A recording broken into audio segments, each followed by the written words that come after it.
Okay. ആ അതായത് ആ പോലീസിന്റെ ഭാഗത്തു നിന്നുള്ള ആ വലിയ തോന്നിവാസമാണ് ഇപ്പൊ നടക്കുന്നത് ഈ കാര്യത്തിൽ. ആ രാഹുൽ ഈശ്വറിന്റെ കാര്യത്തിൽ നടക്കുന്നത്. ആ അതിന്റെ കാരണം അയാൾ ചെയ്ത തെറ്റെന്ന് പറഞ്ഞാൽ എന്താണ്? അയാൾക്കൊരു ആശയമുണ്ട്, അയാൾക്കൊരു ഐഡിയ ഉണ്ട്. അയാളുടെ ആശയം എന്ന് പറയുന്നതും അയാൾ അത് പ്രചരിപ്പിക്കുന്നതും പുരുഷ പീഡനം എന്ന് പറയുന്നത് നിലവിലുണ്ട്. ആ ഒരുപാട് പുരുഷന്മാര് സ്ത്രീകളാൽ പീഡിപ്പിക്കപ്പെടുന്നു എന്നുള്ളതാണ് ആ അയാൾ പറയുന്നത്. ആ അത് യഥാർത്ഥത്തില് പുരുഷ പീഡനം ഉണ്ടോ എന്ന് ചോദിച്ചാൽ ഒരുപാട് ഞാനും കണ്ടിട്ടുണ്ട്, ആ ഇല്ലെന്നൊന്നും പറയാൻ പറ്റത്തില്ല. ആ പക്ഷേ ആ സ്ത്രീകൾ പീഡിപ്പിക്കപ്പെടുന്നതിന്റെ അത്രത്തോളം അളവിൽ ഇവർ പീഡിപ്പിക്കപ്പെടുന്നില്ല അതെ. എന്ന് പറഞ്ഞ എന്ന് പറഞ്ഞാൽ ഏതാണ്ട് ഒരു ഒരു ഇപ്പൊ അത് കൂടി വന്നോണ്ടിരിക്കുക. ഓക്കെ. ഏതാണ്ട് ഒരു മൂന്നിലൊന്നോളം നമ്മൾ നോക്കിക്കഴിഞ്ഞാൽ, ബന്ധങ്ങൾ നോക്കിക്കഴിഞ്ഞാൽ അതിലൊക്കെ പുരുഷ പീഡനം ഉണ്ട്, ഇല്ലെന്ന് പറയാൻ ഒക്കത്തില്ല. ഓക്കെ. ഇനി അതാണ് അയാൾ പറഞ്ഞത്. അയാൾ പറഞ്ഞിട്ട് അയാൾ പിന്നെ ബ്ലൈൻഡായിട്ട് ആരെയും അങ്ങ് സപ്പോർട്ട് ചെയ്യും ഈ കാര്യത്തിൽ. ആ അപ്പൊ അയാൾ ഈ രാഹുൽ മാങ്കൂട്ടത്തിലിനെ ഒരുപാട് അങ്ങ് പ്രൊട്ടക്ട് ചെയ്യാൻ ശ്രമിച്ചു. അയാൾ അങ്ങനല്ല, അയാൾ ചെയ്ത കുഴപ്പമൊന്നുമില്ല. അങ്ങനെ ആ പറഞ്ഞ കൂട്ടത്തില് അയാൾക്ക് ഈ സന്ദീപ് വാര്യർ എങ്ങാണ്ട് കല്യാണത്തിന് വിവാഹത്തിന് എങ്ങാണ്ട് പോയ സമയത്ത് അവിടെ വെച്ച് എടുത്ത പടമോ ഏതാണ്ടൊക്കെ കണ്ടു എന്നും ഒക്കെ ഇയാൾ പറഞ്ഞു. ആ എന്തായാലും അത് അങ്ങ് വെളിവായി. അയാൾ ആ സ്ത്രീയുടെ പേരൊന്നും പറഞ്ഞതായിട്ട് ഞാൻ കേട്ടില്ല. അത് ഓക്കെ. ജീവിതയുടെ പേര് അയാൾ പറഞ്ഞതായിട്ട് ഞാൻ കണ്ടിട്ടില്ല. അയാൾ കൃത്രിമമായ ഏതായാലും ഒരു AI ഫോട്ടോ ഉണ്ടാക്കി ആ ഫോട്ടോ കാണിച്ചാണ് ഇത് AI ഫോട്ടോ ആണെന്നൊക്കെ പറഞ്ഞ് വേറെ ആരുടെയോ സംഗതി വെച്ചാണ് പറയുന്നത്. ഞാനും അത് കേട്ടിട്ടുണ്ട്.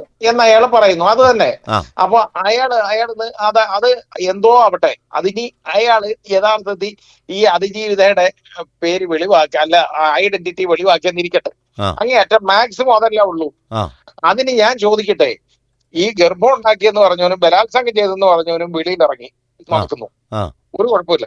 ആ പക്ഷേ അയാളെ ഒന്ന് സപ്പോർട്ട് ചെയ്തു, അയാളെ പീഡിപ്പിക്കുകയാണ്, അത് ശരിയല്ല എന്ന് പറഞ്ഞത് ഒറ്റ കാരണം കൊണ്ട് ഇയാൾ അകത്ത് കിടക്കാണ്, ഈ ചെറുപ്പക്കാരെ. ഓക്കെ. ഇത് എന്ത് നീതിയാണ്? ഇപ്പൊ അതിന് പോലീസ് പറയുന്നത് എന്താണെന്നറിയോ? ആ അയാൾ അന്വേഷണമായിട്ട് സഹകരിക്കുന്നില്ല.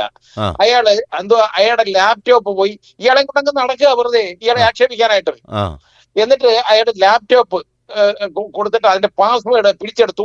അതിന്റെ പാസ്വേഡ് പറഞ്ഞു കൊടുക്കുന്നില്ല എന്ന് മനസ്സിലാക്ക്.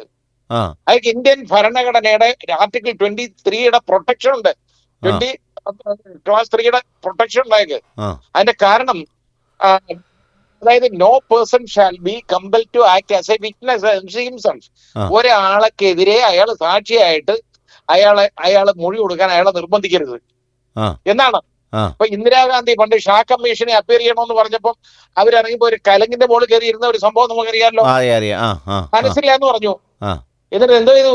കാരണം അത് അവര് ഞാൻ എന്ത് പറഞ്ഞാലും എനിക്കെതിരെ തെളിവായിട്ട് അത് ഉപയോഗിക്കപ്പെടും, അതുകൊണ്ട് ഞാൻ തയ്യാറല്ലെന്ന് പറഞ്ഞു. ആ അവസാനം അതാ ജയിച്ചത് ആ എന്ന് പറഞ്ഞതുപോലെ ഇതിനകത്ത് ഇവർക്ക് വേറെ മാർഗമില്ല. ഇത് ആ അന്വേഷണത്തിന് ആ അവർക്ക് കൊണ്ടുപോയിട്ട് ഈ ലാപ്ടോപ്പ് പോയി അതിന്റെ പാസ്വേഡ് ഇല്ലെന്നുണ്ടെങ്കിൽ ലാപ്ടോപ്പ് പാസ്വേഡ് ബ്രേക്ക് ചെയ്ത് ഇത് പരിശോധിക്കാനുള്ള സംവിധാനമൊക്കെ നമ്മുടെ നാട്ടിലുണ്ട്. ആ ആ അതിന് പകരമായിട്ട് ഈ പയ്യനെ അകത്ത് പിടിച്ചിടുക എന്ന് പറയുന്നത് ഈ പോലീസുകാർക്ക് ഇപ്പൊ വളരെ സുഖമാണ്. ഓക്കെ. അതിനെ സത്യത്തിൽ അതിന് ചൂട്ട് പിടിക്കാൻ കുറെ ആളുകളും എന്ത് ചെയ്യാനൊക്കും? അയാളെ ആക്ഷേപിക്കാൻ അയാൾ എന്ത് ചെയ്തിട്ടാണ്? അയാൾ കുറച്ച് ഒരു ഇമ്മച്വർ മൈൻഡ് പോലെ അയാൾ കാണിക്കാറുണ്ട്, അത് അതെ. ശരിയാണ്. ആ അത് ആ അയാളുടെ സ്വഭാവമാണ്. ആ അങ്ങനെ അത് പറയുന്നത് കൊണ്ട് മാത്രം ഒരു ചെറുപ്പക്കാരനെ ഇതേപോലെ അന്യായമായിട്ട് ജയിലിടുക എന്ന് പറയുന്നത് വളരെ വലിയ ദ്രോഹമാണ്. ഓക്കെ. അതാണ് കാര്യം. Okay sir. ഓക്കെ. ഓക്കെ.